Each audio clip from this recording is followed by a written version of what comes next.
Donc bienvenue sur la web radio Ville Lumière. Ce soir on a le privilège et l'honneur de recevoir monsieur Eddy Capron, qui a été formé au FC Nantes et on va faire un petit peu... Bonsoir Eddy Capron. Bonsoir. Donc le palmarès de Eddy Capron, il a été champion de France en 95 avec le FC Nantes. Et en 93 il a été finaliste de la Coupe de France avec le FC Nantes.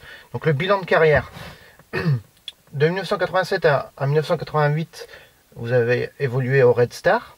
Ensuite, le FC Nantes est venu vous chercher. De 88 à 1997 au FC Nantes, 151 matchs joués pour 4 buts marqués.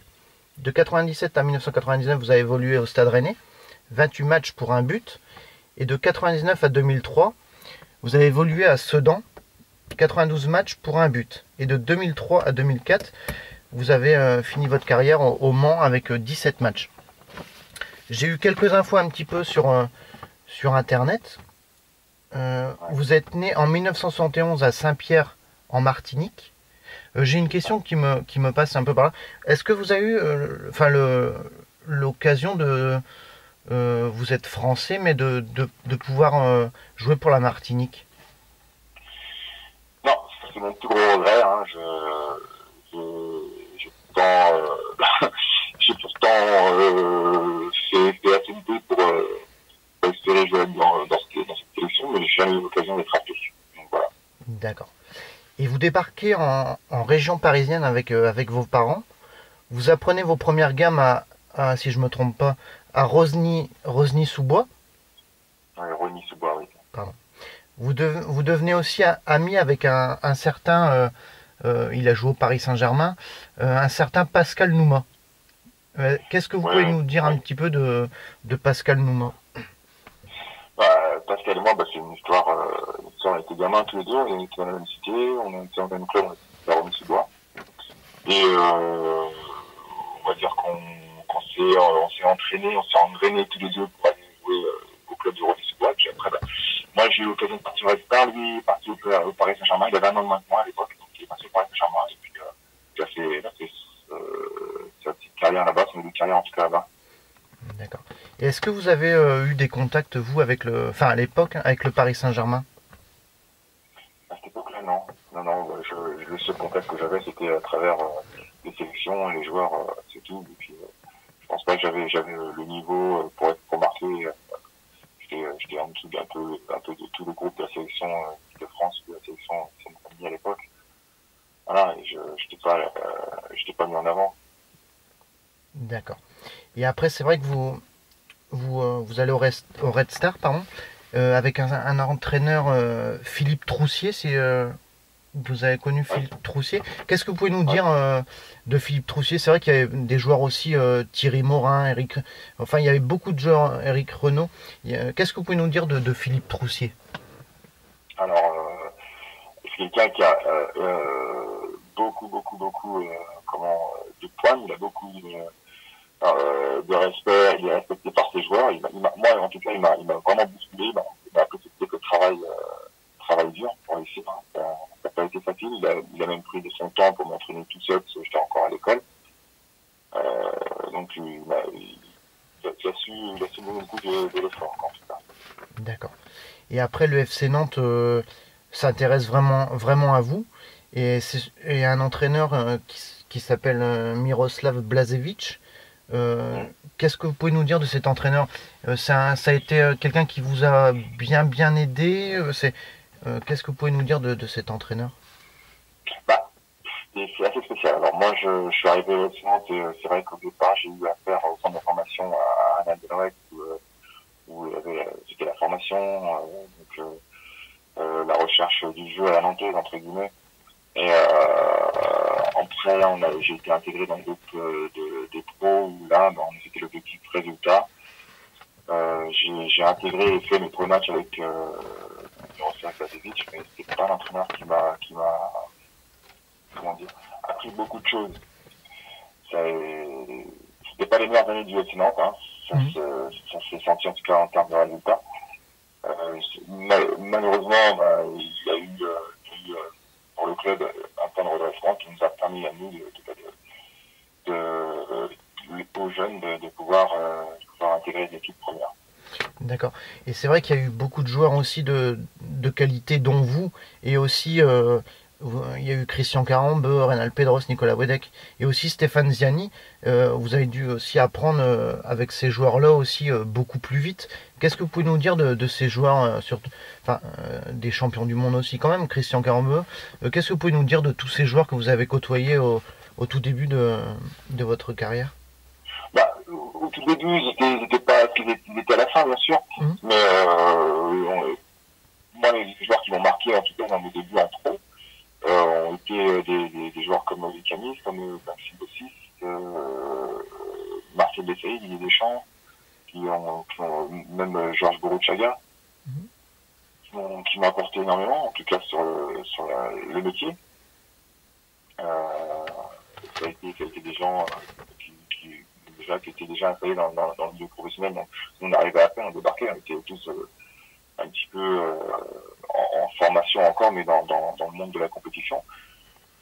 C'est surtout ces personnes-là qui m'ont marqué dans le début de ma carrière. Après, je ne peux pas dire que je suis pas resté admiratif de ce que on fait des gars comme Christian et Claude, pour parler que d'eux, et puis même des Patrice Loco, des Nicolas Rodriguez, Perros, ça a été des joueurs qui ont explosé par la suite, mais qui ont eu besoin aussi, surtout du collectif. Tout à fait. Aussi, je ne sais pas si je me trompe, mais vous avez côtoyé aussi Antoine Kangouaré, je crois. Oui, j'ai oublié, oui, Antoine Kangouaré. Ouais. Bon, il y avait aussi des Paul Le Guen, Paul Le Guen, des gars comme ça, mais ça a été tout un groupe qui m'a apporté énormément. En tout cas, à chacun de nous, ce groupe-là a apporté. C'était la richesse de notre formation, tu vois. Et ensuite, il y a eu le départ en retraite de Maxime Bossis. Donc l'entraîneur, enfin, il y a eu un changement d'entraîneur aussi, c'était Monsieur Ciodo. Qu'est-ce que vous pouvez nous dire de Monsieur Ciodo? Oula, j'en dirais que du bien. Malgré quelques on va dire, prises de tête qu'il menait l'équipe avec moi, hein, personnellement, où il avait sa méthode, et moi j'ai pas adhéré tout le temps, mais c'était en termes de jeu, en termes de groupe, en termes de collectif technique, ça a été comment c'est le buzz. C'est vrai que Jean-Claude Ciodo a été entraîneur de 1991 à 1997 du FC Nantes. Et avec le FC Nantes Atlantique, vous avez été champion de France en 95. Donc c'était devant Lyon. Vous aviez eu 10 points d'avance, je crois. Non, 10 poinns d'avance. Je ne pourrais pas dire en termes de points, je sais pas, je faudrait voir. Et je ne sais pas qu'on a eu autant. Et Jean-Claude Ciodo, c'est vrai que Jean-Claude Ciodo vous a mis sur le flanc droit de la défense centrale. Vous avez accumulé 29 rencontres et aussi votre premier but en professionnel. C'était quand même. Et qu'est-ce que ça fait d'être champion de France avec une telle formation? Ça doit être. Qu'est-ce que vous pouvez nous dire? Sur le coup, champion de France, on ne le réalise pas.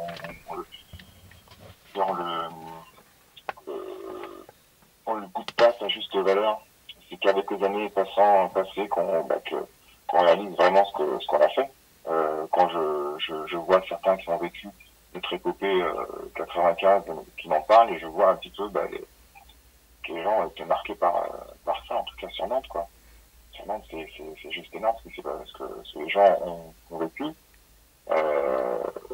Et aujourd'hui, je réalise aujourd'hui, quand j'ai arrêté ma carrière et quand je suis revenu sur Nantes, j'ai réalisé que c'était un titre qui valait plus que ça encore, quoi. Et c'est vrai que oui, le FC Nantes, j'ai vérifié, il y avait eu 10 points d'avance sur l'Olympique Lyonnais. Et le FC Nantes en plus a fini avec la meilleure attaque avec Patrice Loco en meilleur buteur avec 22 buts.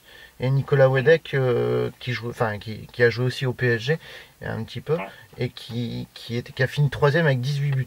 Il y a eu la meilleure attaque, la meilleure défense bien entendu avec des joueurs de qualité et avec une seule défaite. C'est exceptionnel. C'est ça, oui. On a eu une saison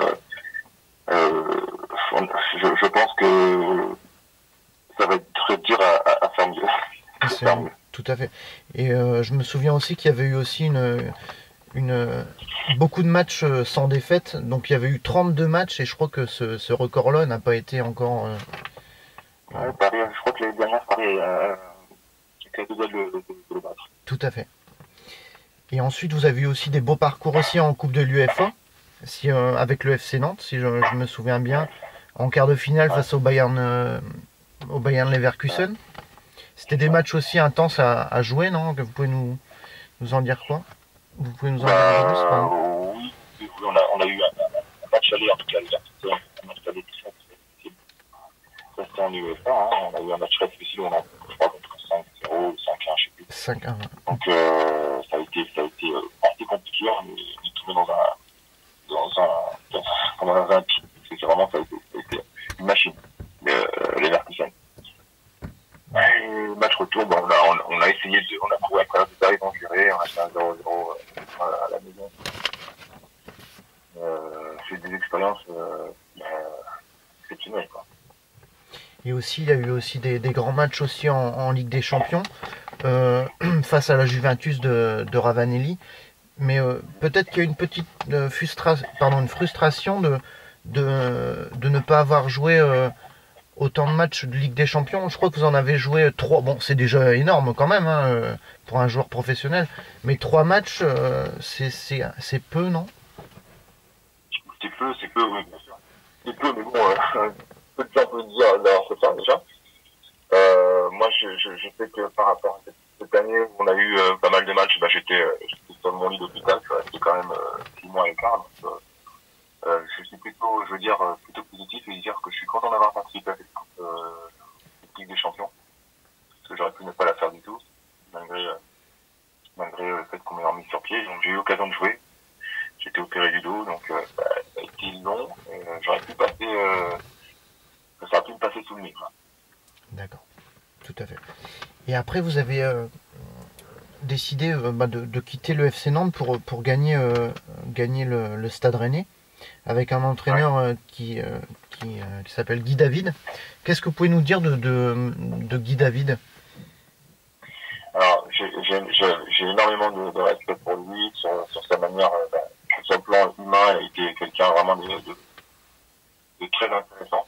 J'ai trouvé une personne riche, qui avait ses convictions dans le football et qui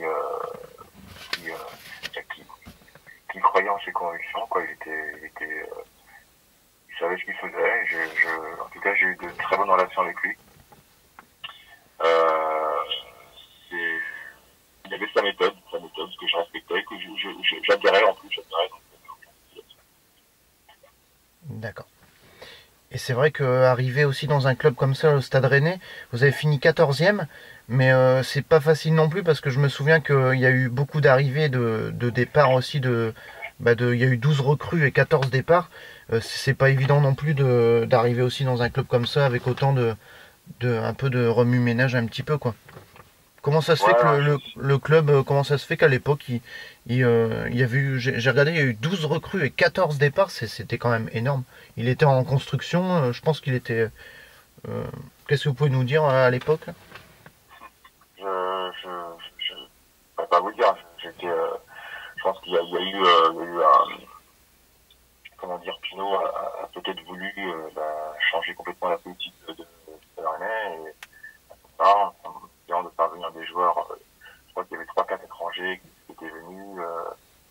Après, il y a eu pas mal d'arrivées aussi, comme Patrick Weiser d'Allemagne.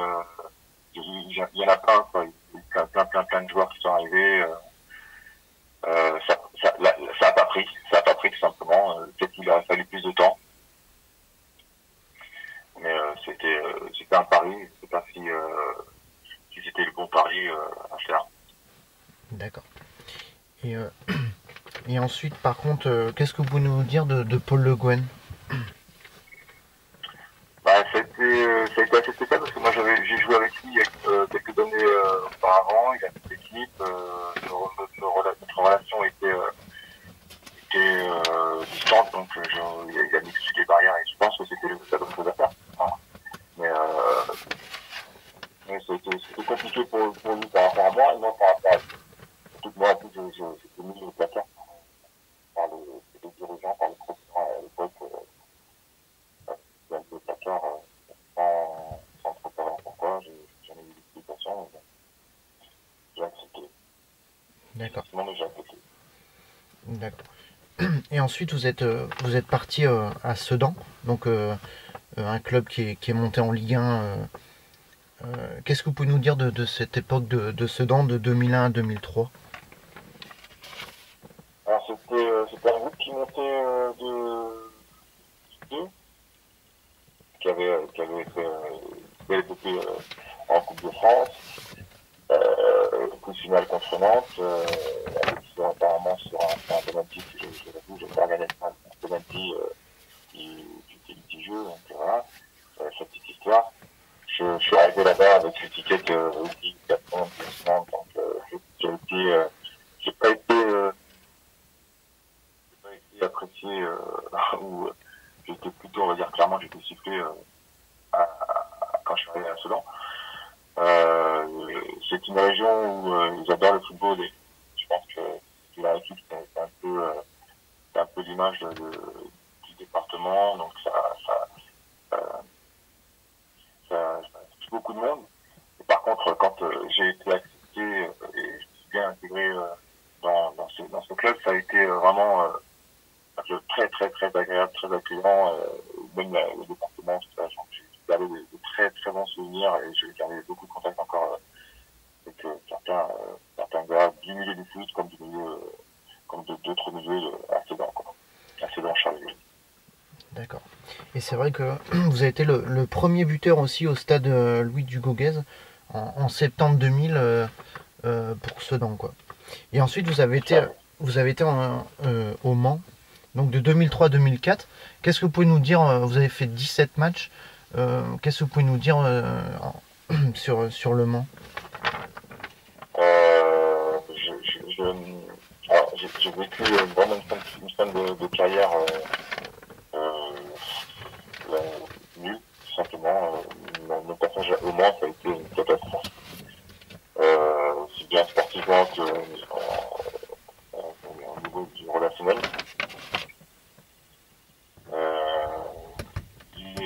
Le club était encore en construction, a peut-être rêvé un peu trop gros, je sais pas. En tout cas, j'ai pas un très très bon souvenir du Mans et de certaines personnes qui étaient à la tête de ce club. D'accord. Et maintenant, vous Pas êtes... trop parler de ça D'accord, d'accord. et pour pas Pas de problème. être trop méchant. Et après, maintenant, actuellement, vous êtes entraîneur vous pouvez en parler un petit peu du club dont vous entraînez? Ah oui, alors je suis entraîneur actuellement de l'AFC Tron, l'équipe de la bande du Nord qui évolue en niveau PH. J'ai commencé avec les petits, avec les petits de l'AFC Tron, où je jouais à l'époque. Ensuite, j'ai passé mes diplômes et ça a fait l'équipe première. Et depuis 4 ans, je suis à la tête de l'équipe. D'accord. Je vais encore vous poser deux, trois questions. C'est parce que la web radio Ville Lumière est une radio sur avant tout, c'est sur le Paris Saint-Germain. Et mercredi, il y a le match entre PSG et Nantes. Quel est votre point de vue sur ce match en Coupe de France? Est-ce que vous pensez que Nantes peut créer l'exploit de battre le Paris Saint-Germain? Ou vous pensez que... Enfin, qu'est-ce que vous pensez de ce match-là? Déjà, tout est possible dans le sport. Il n'y a rien d'établi. Après, les ingrédients du match, surtout sur ces matchs de coupe, il y a des valeurs qui font que certaines équipes excellent en championnat. Actuellement, je sais que Nantes a un petit peu ces valeurs. C'est une équipe qui est solidaire, très solidaire, qui sait que pour briller, il faut être ensemble. C'est moins le cas pour le PSG, qui a des talents, des individualités qui peut-être parfois, en séquence de match, ils ont besoin d'autres. Et c'est peut-être là où ça va jouer d'un côté ou de l'autre. Hein. Tout est possible, hein, comme la victoire de Nantes, la défaite ou la défaite de Nantes. Hein, là, je sais que Paris est supérieur à Nantes, mais sur un match, c'est possible. D'accord. Et j'ai une autre question. Le Paris Saint-Germain va affronter Chelsea dans quelques jours, enfin quelques semaines. Qu'est-ce que vous pensez de ce match? Vous pensez que le PSG peut créer l'exploit à battre Chelsea? Ou vous pensez que... Pareil, je pense la même chose. Ça va être là, alors, on donne tous ces titres comme comme un gros morceau. On va dire que c'est pas un des favoris, c'est pas le favori qui est un des favoris. Je pense que Paris est capable de se mettre à un niveau de Chelsea, comme elle est capable de Barça. Euh, je pense que c'est l'approche qui sera déterminante dans le tête de chacun. Ce sera l'équipe la plus soudée, l'équipe la plus qui fera le mieux des jouer l'adversaire qui arrivera. Et donc, je pense que c'est encore une histoire de collectif, d'état d'esprit. D'accord. Et qu'est-ce que vous pensez aussi du début de saison de l'Olympique Lyonnais qui a fait enfin qui est premier encore. Est-ce que vous pensez qu'ils vont aller au bout pour gagner le championnat avec leurs joueurs issus du centre de formation, Ouais, comme on Nantes a rappelle pu faire? l'histoire. Tout à Ah fait. oui, voilà. On rappelle cette histoire-là. On ne voyait pas aller jusqu'au bout, on y est allé. Hein. Voilà. Et avec Bourg qui l'amène derrière, et là c'est la même. Hein. Je veux dire, si Lyon joue sans pression, finalement, joue sans pression, ils sont devant, c'est autant qu'ils sont devant, ils mettent la pression sur l'adversaire. C'est l'adversaire qui ne va pas faire de faux pas, c'est l'adversaire qui est actuellement PSG, Marseille, qui ne va pas faire de faux pas, autrement ils verraient bien partir. Ils ont aucune pression, ce sont des jeunes, en plus ça joue vraiment bien. Je suis souviens qu'on était insouciant quand on jouait, je commençais un match, c'est comme si on repartait à chaque fois à finir jamais, quoi. C'était pas en compte à 3 points d'avance, faut pas me confiance. Non, on était vraiment libre dans la tête, on se prenait pas la tête, on faisait un match, et puis sans pression, vraiment sans pression, ça nous permettait de faire énormément de choses. D'accord. Ben, Monsieur Capron, je tenais encore à vous remercier d'être passé sur la web radio Ville Lumière. Merci de m'avoir accueilli. Merci beaucoup d'avoir accepté l'invitation, c'est très gentil de votre part. Et si vous avez un petit calendrier à dire pour votre club, admettons des matchs, vous pouvez, n'hésitez pas à le dire à l'antenne, il n'y a pas de souci quoi. Donc je ne compterai pas. Merci. Bon, on est en préparation, on a encore beaucoup de matchs de championnat, on espère en premier, on espère maintenant qui n'était pas à la base de l'autre. D'accord. Voilà. Merci beaucoup.